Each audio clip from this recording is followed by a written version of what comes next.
90 का वो दशक जब बिहार में सूरज के ढलते ही घरों की कुंडियां लगा दी जाती थी, लालटेन की रोशनी कम कर दी जाती थी। ये वो दशक था जिसे आज भी जंगल राज कहा जाता है। 90 के दशक के उस जंगल राज के सहारे बिहार में सत्ता का केंद्र तो बदला, लेकिन हालात आज भी वही है।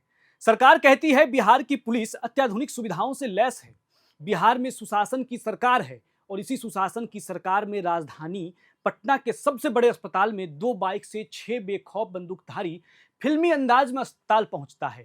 अस्पताल के वार्ड में दाखिल होता है और वहां भर्ती चंदन मिश्रा नामक गैंगस्टर पर ताबड़तोड़ गोलियां चलाता है।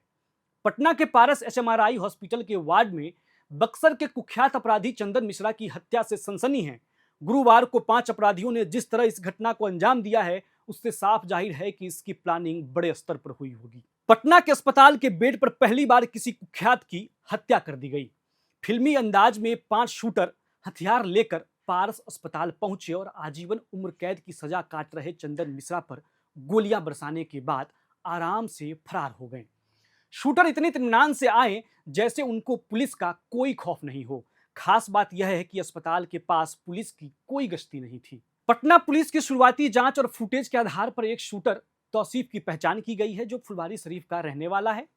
पुलिस को शक है कि हत्या के पीछे चंदन मिश्रा के दोस्त से दुश्मन बने कुख्यात अपराधी और बक्सर के ही रहने वाले ओंकार नाथ उर्फ शेरू का हाथ है। ओंकार नाथ द्वारा जेल से ही हत्या की साजिश रचने की बात अब तक सामने आ रही है। कौन था चंदन मिश्रा? चंदन का दोस्त ही क्यों बन गया उसका जानी दुश्मन? आइए बताते हैं पूरी कहानी। चंदन मिश्रा बक्सर का रहने वाला था। वो बड़ा गैंगस्टर था। पुलिस के अनुसार उसके ऊपर 10 से ज्यादा हत्या के आरोप हैं। लूट और अपहरण कर फिरौती, धमका कर उगाही करना उसका क्राइम पैटर्न था। वो कई शहरों में ऐलान कर मर्डर कर चुका था। बक्सर के ही प्रसिद्ध चूना व्यवसायी को उसने दिन दहाड़े ऐलान करके मारा था। रंगदारी न देने पर ऐलान किया था कल मारेंगे। उसके बाद व्यवसायी की हत्या कर दी गई। इस मर्डर में उसका दोस्त शेरू भी शामिल था। बाद में कुछ पैसों और अन्य मामलों को लेकर दोनों में विवाद हो गया।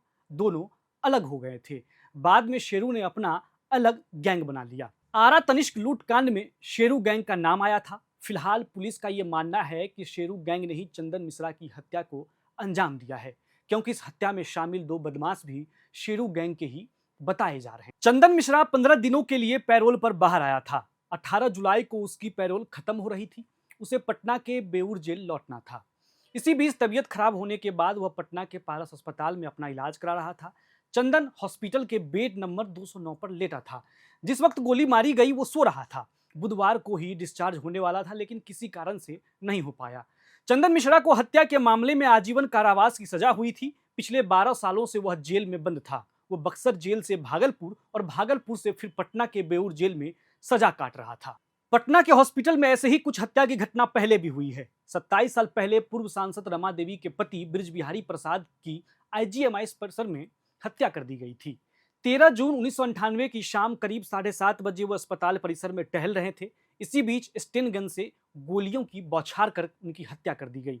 ब्रिज बिहारी प्रसाद उस वक्त राबड़ी देवी के कैबिनेट में मंत्री थे। दूसरी घटना पिछले साल की है। दिसंबर में पीएमसीएच के गेट पर एम्बुलेंस चालक विनय कुमार दास की अपराधियों ने हत्या कर दी थी। हत्या का कारण एम्बुलेंस चलाने को लेकर विवाद था। तीसरी घटना इसी साल के 22 मार्च की है। अगमकुआं थाने के पुराना बाईपास के धनुकी के पास स्थित एशिया हॉस्पिटल की संचालिका सुरभि राज की उनके चेंबर में ही गोली मारकर हत्या कर दी गई थी। बिहार में हो रहे इस खूनी खेल पर आप क्या सोचते हैं? अपनी राय कमेंट बॉक्स में लिखकर हमें जरूर साझा करें। और हाँ, चैनल को सब्सक्राइब करना ना भूलें।